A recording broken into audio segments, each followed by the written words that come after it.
to be perceived by the other person as a dominant gesture. And again, we've got that touch sensitivity thing that we've got to be careful about. So even if you want to show that you care, it's still better to shake with just one hand. You can use your facial expressions and your eyes to show that empathy instead of covering that person's ability to get out of a handshake. So now you have had a handshake. But before we go, I'm going to give you two alternatives to handshaking that I actually think should make a comeback in all walks of life. The high five and the fist bump.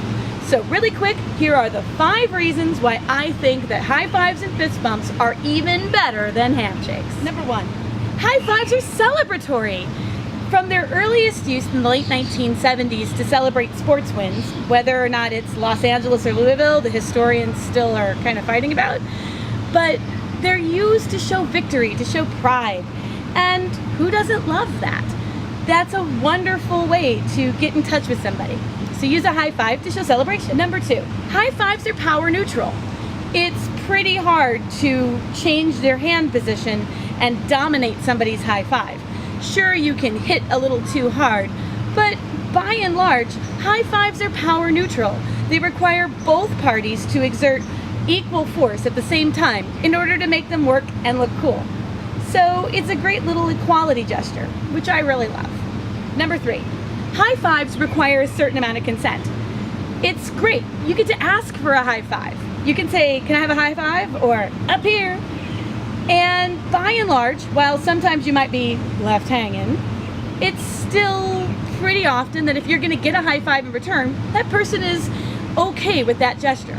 They're okay with initiating that touch. Whereas if you go, "Can I get a handshake?" it's super awkward. So high fives give you consent, and that's awesome. Number 4, high fives last a whole lot less time than, say, a handshake. If your handshake is awkward, that can go on a while, remember? Yeah, but a high five, even if you miss, it's over quickly.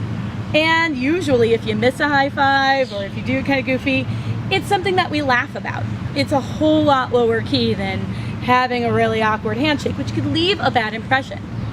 Also, for people with touch sensitivity, it's a much shorter amount of physical contact. And for those touch-sensitive people, I highly recommend fist bumps because it is a whole lot less contact and it can make you feel more comfortable. Number 5, high fives are really hard to give unhappily. For the most part, when people give high fives, there's a little bit of a smile that comes over people's faces.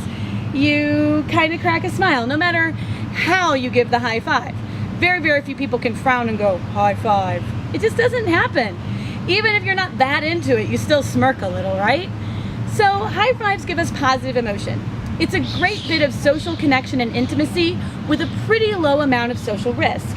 And honestly, we all need that social connection right now. People are more disconnected than ever. We are a high-tech, low-touch society. It can be hard to get people's attention at the grocery store, for goodness sake. And so it's really nice to have these little bits of connection to show people that you're a happy human being and that you want to be in connection with them. And that's very rarely ever a bad thing. So as long as you're asking for consent, high fives can be a little happiness that you exchange with a stranger. So the next time you're greeting somebody or celebrating something, instead of entering into the relatively awkward social contract of a long and weird handshake, ask them for a high five. I don't think you'll be sorry. Unless you're going to a job interview. Yeah, don't ever do it at a job interview. That's bad advice. I didn't say it. No high fives at job interviews.